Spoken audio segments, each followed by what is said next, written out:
Bonjour à tous, salut, j'espère que vous allez bien. On fait aujourd'hui deux recettes, voilà, deux recettes pour le prix d'une. Avec donc au centre de notre recette, les légumes. Aujourd'hui on va se faire deux choses. Un, des petits muffins avec des asperges vertes. Je vais vous expliquer comment on fait ces petits muffins salés qui peuvent faire office d'entrée pour le repas, nickel.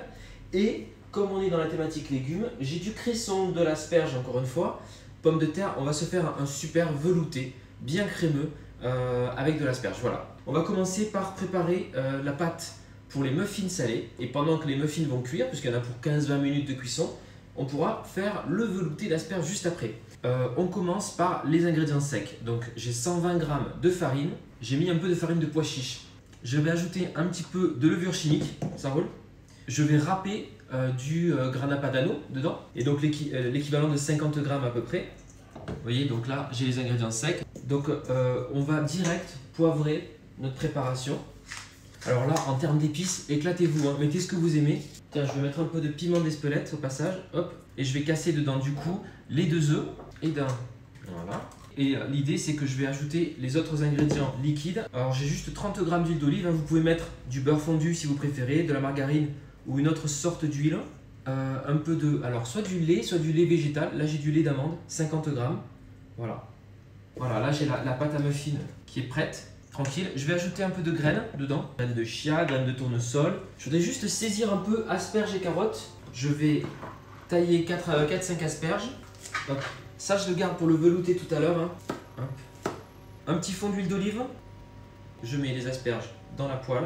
On se met une carotte aussi, c'est pour apporter un peu de couleur, des petits carrés de carottes croquants. Je les fais sauter un petit peu à l'huile d'olive, tranquille, 2 minutes. Hein. On va s'attaquer tout de suite, comme ça c'est fait, au velouté. Alors le velouté, une botte de cresson, des asperges, j'ai des herbes aromatiques, hein, donc là j'ai une branche de céleri, un petit peu d'herbes aromatiques, persil, cerfeuil, tout ça. Une pomme de terre, c'est important dans les veloutés, une pomme de terre pour venir lier et donner le côté crémeux onctueux. Je vais couper les asperges. Pour le velouté, je vais garder quelques têtes d'asperges, c'est quand même sympa. Alors là les légumes, moi c'est bon, je voulais juste qu'ils soient un petit peu revenus comme ça. Je vais les ajouter à ma pâte à muffins, hein, et puis je mélange, comme ça, ma pâte à muffins, elle a bien les petits légumes à présent. Si on veut, on peut ajouter, là tiens, je vais mettre du persil, elle est vite fait, j'émince mon persil. Voilà, on peut mettre un peu de ciboulette aussi, hein, si vous voulez. Hop, ça donne le petit goût d'oignon, la ciboulette, et je mélange. On va la mettre dans les moules. Alors vous le remplissez aux 3/4 à peu près. Hein. Donc là, vous voyez, j'ai les petits muffins. On y va pour 20 minutes de cuisson à 180 degrés. Pour le velouté d'asperges, ce qu'on va faire, on remet la poêle à chauffer, on se garde quelques têtes d'asperges entières, ça sera pour la décoration de notre velouté. On met de l'huile d'olive, je mets tous les petits morceaux d'asperges à revenir. Allez, je vais mettre un demi-oignon là pour la quantité, hein, pas un oignon complet, j'ajoute l'oignon direct. Ce qu'on peut faire là-dedans, c'est mettre déjà l'eau et faire chauffer. Hein. On met de l'eau, donc là je mets un demi-litre d'eau. On peut mettre un bouillon cube, donc là c'est un bouillon de légumes bio. Et puis ce que je vais faire, c'est que je vais couper la pomme de terre en petits cubes et commencer à la mettre direct dans l'eau. Juste une pomme de terre, ça fait vraiment toute la différence. Hein. J'ai une branche de céleri aussi, donc ça je vais le mettre dans la soupe, j'adore.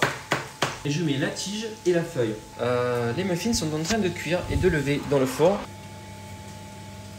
On va pas les déranger plus longtemps, on veut qu'ils lèvent bien. Voilà, j'ai fait sauter asperges et oignons. C'est très bien. Je garde les têtes d'asperges entières, comme ça, voilà, pour mettre sur ma soupe, en déco. Voilà. Et le reste, je garde juste ça. Et le reste, je peux basculer dans le bouillon. Voilà, super. On va faire bouillir tranquillement l'ensemble avant de mixer. Donc là, ça bout.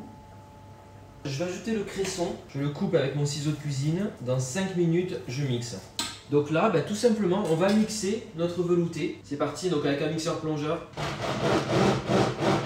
Donc là, j'ai le velouté qui est passé, d'accord? Et on y va, on va passer notre velouté au tamis pour ne garder vraiment que le velouté, hein, et pas tous les fibres. C'est vraiment si vous voulez quelque chose de très très crémeux et onctueux. Là, du coup, j'ai que la partie veloutée. Voilà, les muffins salés sortent du four. Je les laisse refroidir légèrement. Donc là, j'ai un bol. Voilà, c'est beau. Alors, je vais mettre un peu de fleur de sel dessus. Le petit tour de poivre qui va bien. On avait dit des herbes aromatiques aussi. J'ai du fenouil et j'ai du cerfeuil. Voilà, le petit cerfeuil là, ça va aller bien sur cette soupe. Voilà. Les petites têtes d'asperges, elles vont aller dessus. Voilà, le petit velouté d'asperges qui va bien. Et les muffins ici. Qu'est-ce que ça fait du bien, une soupe comme ça de légumes. Waouh. Et pour les muffins, ouais, trop bien, regardez. Moi je vais le goûter. Hein. Alors je vous confirme, pas besoin de mettre du sel si vous mettez le grana padano. C'est salé juste comme il faut, c'est parfait. C'est super bon. Et je vous souhaite un bon appétit. Merci d'avoir été là avec moi. Et très très bon samedi à tout le monde. Profitez bien. Et salut sur Instagram. À très vite. Hein.